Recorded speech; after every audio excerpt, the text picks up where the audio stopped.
Bueno, y volvemos al aire entonces nomás en Todos a la Cueva. Me olvidé de nombrar las redes sociales como siempre me olvido. Recuerden que es @todoscueva tanto en Twitter como en Instagram. Obviamente en Facebook nos puede buscar como Todos a la Cueva. Y también en nuestro canal de YouTube, al cual se tienen que suscribir sí o sí y darle a la campanita, que es Todos a la Cueva. Ahora sí, arranca el ingeniero honoris causa de Emiliano Delucci. Bueno, muchas gracias. No, voy a arrancar comentando un poco lo que fue la letra chica del acuerdo del FMI. Habíamos adelantado lo del tema de las retenciones a la soja. Pero bueno, nombramos un poco más los tecnicismos y después lo debatimos un poco. El crédito, como saben, es de 50.000 millones de dólares. Se liberaron 15.000 millones y ahora depende de cómo nos portemos, digamos, van a ir liberando en cuotas lo que falta. Claro, digamos que el FMI no es un banco que te presta plata, sino es más bien un tutor, digamos, que tenés. Que te dice qué es lo que tenés que hacer y te va alargando ahí un poquito de plata de a poco. La plata no es nunca para el país, para el desarrollo del país, sino para que el país pueda pagar a sus acreedores. Eso lo dijimos varias veces, pero bueno, siempre vale la pena resaltarlo. Es algo parecido a lo que pasó en Grecia. ¿Se acuerdan Grecia cuando fue un caso que salió mucho en la tele? Los griegos, ¿qué hacían? Pedían plata al FMI y después iban cumpliendo pautas y después le largaban más plata. El problema es que las pautas que tenían que cumplir producían cada vez más crisis social, por lo que se les dificultaba llevarlas adelante. Entonces estaban tironeando, por un lado, cómo se maneja la crisis y por otro lado, cómo va a hacer que el FMI te siga prestando plata. Claro, es que hasta que llega Tsipras, digamos, al poder, ahí es como que cada uno de los que se fueron bastante rápido, un par, decían, bueno, pero es lo que me pide el FMI. Claro. Bueno, pero muchachos, también la gente tiene que vivir. Exactamente. Bueno, los pedidos, está obviamente el recorte del gasto público, que ya se venía haciendo, pero mayor. Se dificulta la reforma impositiva que el macrismo quería aplicar porque le pide que no bajen las cargas patronales. El FMI, recordemos que tiene que asegurarse cobrar y la plata, obviamente, si vos bajás los sueldos del salario real, bajás las condiciones de vida de los trabajadores, creces a 0,4 y después a 1%, como dice que se va a crecer el FMI en lugar de 3, que es lo que prometía el gobierno, deja de haber plata. Entonces el FMI que dice, bueno, donde hay plata, guardámela para mí. Claro. Que es el campo y los aportes patronales. Habla de subida de empleados públicos de un 8% únicamente, cuando la inflación va a estar más o menos en 30 este año. Sí, 30 para 30 arriba. para ¿no? arriba, y el FMI la proyecta en 17 para el que viene, pero bueno, sabemos cómo es todo este tema de las proyecciones, ¿no? Sí, igual la proyección del FMI es la que está anclada en la proyección anterior que hizo Sturzenegger, el 17%. Sí, que era primero 10, después 12, después 17 para este año, que va a ser más de 30. Y ahora voy a decir algo después cuando termines ahí con los números de qué dice el FMI de Sturzenegger. Dale, me parece muy bien. Bueno, congelar los ingresos de empleados públicos por 2 años, que eso el gobierno ya lo tiene prácticamente implementado. Y recortar la transferencia a empresas estatales un 15%. Lo que esto se va a traducir obviamente, en una reducción de la presencia y de la calidad de la presencia del Estado en todo el territorio nacional. Y por último, un recorte fuerte en obra pública, que el gobierno ya un poco lo había anunciado, de 30.000 millones de pesos, que debería ser reemplazado por las inversiones público-privadas, que son las famosas PPP, que no han tenido buen resultado en el mundo, ya lo hemos conversado en otros programas. La obra pública más o menos está en 210.000 millones de pesos. El recorte es más o menos de un 15%. Sí, que es el mismo recorte que le exige la transferencia de empresas estatales, Tal del cual. 15%. Sí, y lo que piensan desde el principio siempre el gobierno fue suplantarlo por las PPP, ¿no? Que, bueno, ya en este programa hemos hablado, inclusive hay un muy buen artículo, no sé si lo escribiste vos junto con Sol Rosa. Lo escribió Sol. ¿O solo Sol Rosa? Solo Sol lo escribió, muy bien. solo Sol. En donde habla de los antecedentes de las PPP en el mundo y bueno, que habla de donde la segunda constructora en Reino Británico. En Reino Unido, Reino ahí está, Unido, no me salía. Reino Británico. No sé. Sí, estábamos todos trabados. Quebró por este sistema, digamos. Y en España lo mismo también. No funcionó en ningún lado porque el Estado se tiene que hacer cargo finalmente. Imagínate que se hace una ruta, la empresa deja la ruta por la mitad. ¿Y quién asume el costo después? Lo tiene que asumir el Estado, siempre. Porque la ruta tiene que funcionar. Bueno, y lo que te estaba diciendo recién, ¿qué dice el FMI de Sturzenegger? Bueno, en la letra chica vendría a ser... le dice Sturzenegger, le echa directamente la culpa de perder los 5.000 millones de dólares, que bueno, ya esto ya está recontra hablado, regalarlo a 20 pesos, ¿no? En su momento. Y también dice que fue muy peligroso para la economía del país. Estaría bueno de que por ahí, no sé, algún término judicial, algo contra Sturzenegger, podamos ver si a Vanoli por vender dólar futuro, está procesado. Y qué sé yo, me parece que 5.000 millones de dólares es mucha plata. Aparte tropezamos 2 veces con la misma piedra, ¿no? Porque Sturzenegger hizo algo muy parecido en el megacanje. Tal cual. Claro. O sea, primero vendió y después devaluó, que es al revés de lo que hay que hacer. No, y yo ahora quería abrir un poco el debate con los chicos que están más en que están en territorio, de a ver de qué manera se va a traducir todo esto, bastante negativa por todo lo que hemos charlado también con otros economistas, con dirigentes sociales, de cómo lo ven, de cómo ven que se va a traducir todo este recorte y si va a ser posible. ¿No es posible hacer todo esto en un año?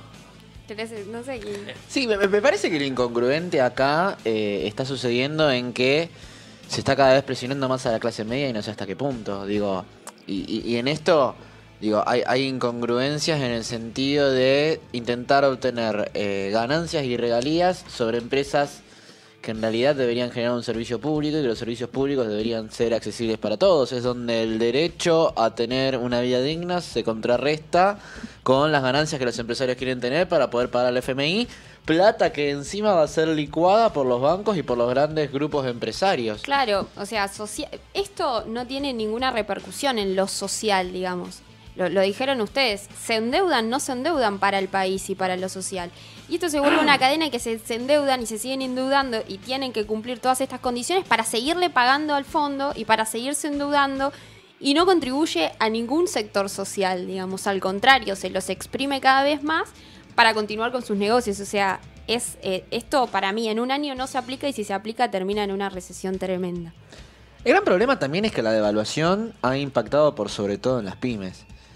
Y esta devaluación y el costo que cada vez tienen, primero los transportes, el combustible, el transporte. Bueno, digamos que ya se sabía, ¿no? El gobierno había avisado ya a fin del año pasado que en el segundo semestre quizás haya nuevos aumentos de transporte, y es uno de los requerimientos también del FMI, digamos, que en el segundo semestre se aumente nuevamente las tarifas. Entonces, además del transporte público, digo, hoy en la Argentina, tras el desfinanciamiento ferroviario, el único medio de unir al país y de hacer que la industria siga funcionando es el camión, o son los grandes medios de transporte terrestres, y hoy cada vez se hace más inviable eso. Entonces me parece que, además de desfinanciar la industria, además de no querer seguir manteniendo una política de retenciones económicas al campo, que quizás es el único... Sí, se la está jugando todo también en el plano de elecciones, porque no quieren mover, o sea, no quieren tocar al campo, y en el 2019 van a tener que ir a elecciones. Bueno, pero eso me comentaba Agos antes de arrancar, que bueno, ¿cómo hacer todo esto y después vas a elecciones? Bueno, la respuesta del gobierno a eso es que esperan que el año que viene, con respecto a este año, sabemos que hubo un proceso de sequía muy importante y que bajó bastante la cosecha. Lo que dicen es que la del año que viene va a ser totalmente récord, históricamente en teoría récord. Ahora, vos tenés ahí variables climáticas que, bueno, no dependen de vos. Manejar, claro. Pero ese es el resguardo del gobierno, es ese. ¿Y cómo se redistribuye? Bueno, ese es el tema. Digo, no todos trabajamos en el campo, no todos trabajamos para la economía agraria. Está claro que en vistas del gobierno no está la redistribución, digamos. Pero sí, para mí tendría que estar el ganar elecciones, y ahí es a donde se les va a complicar con este plan económico. El problema está ahí, yo creo, digo, hay algo que me parece que es fantástico, que ha sucedido en la Argentina, que es que la derecha ha constituido un partido político y hoy tiene que ser validada en elecciones, ¿no? Pero me parece que primero, ¿la derecha sabe gobernar democráticamente en Argentina? Digo, creo que es la primera experiencia de un partido de derecha gobernando la Argentina. Y el segundo término, digo, la clase media es la que mueve la vara en el país. Y hoy realmente, digo, a todos se nos está complicando ya a fin de mes, y creo que es una situación que no vivimos desde finales de los 90, principios de los 2000. Y esto es real, digo, no, más allá de la afiliación partidaria, de cómo uno simpatice o no con determinado partido político o frente partidario, tiene que ver con una sensación que cada vez se convierte en más real. Digo, no puedes estar transfiriendo más de la mitad de tu sueldo en pagar impuestos. En ese sentido, también hay que tener en cuenta el panorama de la conflictividad laboral que va a traer este año, la mitad del año que queda y el año que viene, ¿no? En ese sentido, estaba leyendo ayer declaraciones de Pablo Moyano, que estaba muy duro contra el triunvirato, pidiendo un recambio de dirigentes, y no solo de dirigentes, ¿no?, sino un recambio de postura política de la CGT en cuanto a la combatividad o a la... Bueno, pero eso, en ese sentido podríamos decir que, por lo menos lo que veo yo, es que el paro, digamos, que se hizo la vez pasada, reafirmó un poco las posiciones del triunvirato y está un poco más fuerte que antes. Fue contundente el paro de la otra vez. Claro. Fue contundente el paro, pero Pablo Moyano dijo, bueno, el paro fue contundente, pero fue porque lo bancó Camioneros. Tengo acá el extracto. Dijo, que no se vengan a hacer los Rambos porque el paro general del 25 de junio fue por la presión que hicimos de Camioneros, que recordemos Camioneros consiguió un aumento de 25%, creo que es de lo que está más, lo que mejor aumento consiguió. Así todo va a perder entre 5 y 10% Tal con la cual. inflación. Ahora, la respuesta del triunvirato es, bueno, se suspenden las elecciones y en teoría nos quedamos hasta el 2020. Las elecciones de la CGT estás Las hablando. elecciones de la Claro. CGT, claro.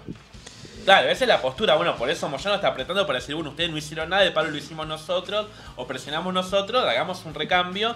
Los acusó de estar... Sí, los acusó de ser la CGT de Macri y Triaca, digamos. y de que muchos de esos dirigentes fueron los que negociaron la reforma laboral menemista y ahora están negociando la reforma laboral de Triaca. Digamos, se viene un segundo semestre bastante complicado. Como anticipó Carlos Melconian, dijo, no, vamos con dieta de hospital.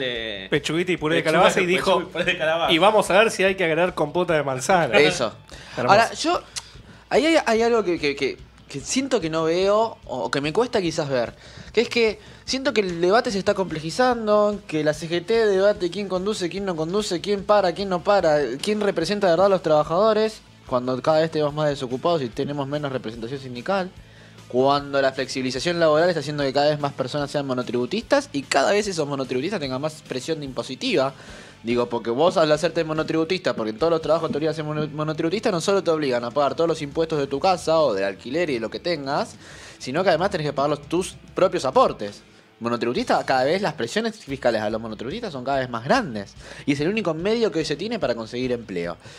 Es algo que la CGT no está viendo sin lugar a duda. Digo, es algo que obvia la CGT y te diría más, ni siquiera la CETEP lo ve.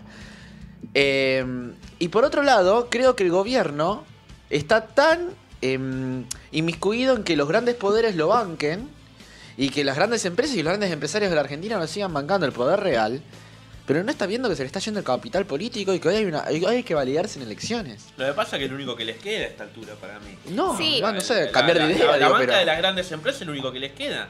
Porque si ahora no los va a bancar ni el campo, ponerle que les dicen, bueno, le dejamos las retenciones en 25. Y una vez que no te banca el campo, no te bancan los grandes industriales, no te banca el pueblo. Bueno, se La va estrategia quedando- del Bueno, 2019 es que lo banquen los empresarios y dividir la oposición, que es lo que están haciendo. Es lo que les queda para el 2019. Bueno, pero esto también es en parte una ayuda internacional en apoyo a ver, lo del FMI es las grandes corporaciones internacionales es apoyando este sistema de gobierno, ¿no? Sí, no Tratando sé, de que no se sé. caiga. No, claro que sí, pero ¿por qué? Porque si se cae no cobran. No, pero si se cae viene el populismo, es lo que dicen ellos. Y no cobran. No, obviamente. Lo que les importa es eso, cobrar, digamos. Por supuesto. Yo dudo que tengan una Pero explicación digo, más ideológica hay que no venga el sostener, populismo. hay que sostener a Macri, Sí, hay que sostener a totalmente, Temer, totalmente. porque aparte hace 2 semanas estuvo, bueno, fue electo presidente AMLO. En México. Exactamente. López Obrador en México. Y bueno, Sí. te puede cambiar un poco el panorama también eso. Está bien que no es un presidente netamente de izquierda, es más un moderado, pero te cambia un poco el panorama. Por lo menos totalmente. partió con Sobre todo 70 si- años si de se- hegemonía si entre se- el PRI y el PAN. Si se escalona con una elección de Lula, con una buena elección Tal cual. de Lula, que ya México y Brasil mirando a la izquierda te modifican Ahora, igual, todo el panorama. perdón que salte con lo de México, ahora es muy raro porque las elecciones fueron a mitad de año, pero asume en diciembre recién. Claro. 6 meses de transición. Ah, tenés. mira, yo no lo sabía, pensé que asumía ahora en octubre. Es tremendo, 6 meses de transición. Y bueno, Pues mal no le va a es venir. raro. Mal no le va a venir, me parece. Acá falta Wally para hablar. Acá de- falta, de- sí, de México, falta. está ahí. Ahí Sí. mientras hace señas Wally detrás de cámara, sí, para mí tiene que venir Wally a hablar de AMLO. Bueno, pero vuelvo con lo mismo, digo, mientras el debate se complejiza y estamos viendo si el FMI nos va a facturar o no nos va a facturar la plata. Ayer escuchaba a Eduardo López decir que el FMI no nos quiere prestar la plata ahora porque no sabe si la vamos a devolver. Bueno, No, lo que va a hacer el cuestiones FMI que es están sucediendo. prestarte, cumpliste, te va a seguir prestando, cumpliste, te va a seguir prestando, cumpliste, te va a seguir prestando. Digamos. Igualmente, ya lo dijo Melconian, los 50.000 millones no alcanzan. Es que claro, pero ese es el tema, digo. Nos estamos endeudando para seguir manteniendo una bicicleta financiera. Digo, no nos estamos endeudando para No, hacer una obra infraestructural. Ahora ya es para pagar el Para quilombo pagar. de la bicicleta financiera que ya hicimos. Bueno, por eso Ni digo. siquiera para mantenerla. Es la Entonces, bicicleta bueno, que generó una burbuja. El y juego esa ya se burbuja que acabó. va a Ya explotar. está. El juego ya se repartió, ahora hay que pagarlo. Y para pagarlo hay que endeudarse y cumplir esto para volver a endeudarse y seguir pagándolo. Ese es el tema, digo. Es algo que no se va a replicar en la sociedad. Y cada vez la economía informal va a seguir creciendo y no alcanza. Lo cierto es que no alcanza, digo, una factura de luz de 3.000 pesos, una factura de gas de 3.000 pesos, una factura de impuestos municipales de 1.500 pesos, una factura de ARBA de... Digo, lo primero que deja de pagar... El primer impuesto que... Y esto, digo, está chequeadísimo, digo, no voy a citar fuentes porque no las tengo, pero digo, está chequeado porque esto es lo que ha sucedido en las sesiones argentinas, es que el primer impuesto que deja de pagar el ciudadano argentino es el impuesto a la provincia y al municipio. Claro, totalmente. Digo, y después sí, obvio, el gas, el agua y la luz lo sigue manteniendo porque necesita vivir. Pero si el Estado deja de recaudar, esto es una bomba de tiempo que va a explotar a no ser que haya un viraje económico del gobierno. Cosa que nosotros entendemos que no va a suceder. ¿La imagen de Vidal en esto alcanza? Porque si bueno, acá es un buen pie dio Facundo para ver cómo va a afectar a la imagen de Vidal el quilombo del financiamiento, ¿no? Bueno, recién estaba hablando Facundo en que lo que motoriza el país es la clase media. Bueno, hace 5 días o 3 o 4 días salieron medidas de Rodríguez Larreta y María Eugenia Vidal. Y los medios, y ellos obviamente enfocados en ese sentido, es en especial a la clase media, María Eugenia Vidal, con respecto a el descuento del 50% en las compras en hipermercados, supermercados, creo que Clarín etc. lo tituló de esa forma incluso, ¿no? Sí, directamente para la clase media. Anuncian medidas para la clase media. Bueno, es que el objetivo es tratar de paliar... Porque, a ver, ¿hace cuánto que no vemos una buena noticia? No, hace rato. ¿Se acuerdan de verdad ahora, ya más Sí. allá de las chicanas? No es ajeno, Una buena noticia. No es ajeno que ella en el discurso también haya asumido de cierta forma la inflación y decir que lo que ella está por dar es una medida para paliar eso que está afectando a la clase media. Hay una forma de asumir lo que el gobierno no está asumiendo de María Eugenia Vidal. Recordemos que estamos en un país donde más o menos entre el 70 y el 80% de la población se considera a sí Se misma asume, clase claro, media. tal cual. Se asume clase media. Claro. Cuando ella habla de la clase media, capaz desde un lugar de Si vas a ingresos es otra cosa, ¿no? Está claro. De gente que está con las tablas de ingresos, dice, bueno, le está hablando a decir 6, 7 y 8, y no, le está hablando simbólicamente... Del 8 al 1, por ahí, del 8 al 2. O del 2 al 8, claro, Sí, totalmente, sí. totalmente. Sí. Y está pensado todo eso. Pero bueno, también no sé cómo lo estuvo viendo el ingeniero honoris causa de Lucci. ¿Se planchó el dólar o no se planchó el dólar? Y se planchó un poco por el tema de que están sacando muchos bonos, que pagan buen interés en dólares con los letes, pero para mí es un tema de una semana nada más. 2 semanas. El FMI quiere tipo de cambio flotante y ya incluso a 30 había varios sectores afines al gobierno que estaban bastante contentos, tanto por la pérdida de salario real, por el famoso aumento de competitividad por baja de salario, como por el beneficio de exportaciones, ¿no? Así que no, yo creo que va a volver más o menos al 30, a lo que estuvo... Ahora, lo que sí... Acá dijimos el 11 de ¿Se acuerda mayo, la fecha y todo? el 11 de mayo dijimos que el dólar se iba a estar en 30 pesos. Bueno. Obra de... Orgulloso aparte. Orgulloso. El país se va al carajo, pero lo dije, El 11 de mayo dijimos que iba a estar que el FMI lo quería a 30 y que se iba a ir a 30 pesos. Está muy bien. Pero, o sea, lo que se dice es que... Lo que se dice, no, mejor dicho, lo que realizó Luis Toto Caputo es como si fueran una batería de medidas, Claro, ¿no? totalmente. Porque metió las letes, obviamente, metió deuda en dólares, ¿no? Peligrosa a un año. Peligrosísimo porque no emitís dólares, no fabricás dólares. Y aparte La balanza comercial está Aparte negativa. liquidaron grano justo ahora. Se liquidó exportaciones, así que bueno, Y, es normal claro, la baja. y también lo que hizo es bajar la posición global de los bancos. O sea, le dijo, muchachos, no pueden comprar dólares, pero por eso están las letes. Ahora sí puedes comprar, no puedes... Podés vender dólares, pero no comprar, pero están las letes. Un populismo exacerbado prácticamente, no lo de eso de que el Estado le diga a los bancos lo que tienen que hacer. Un Kicillof cualquiera, es un digamos. Kicillof cualquiera, totalmente. Está muy bien, pero bueno, nosotros cortamos acá y después metemos la columna del politólogo Facundo Pajo.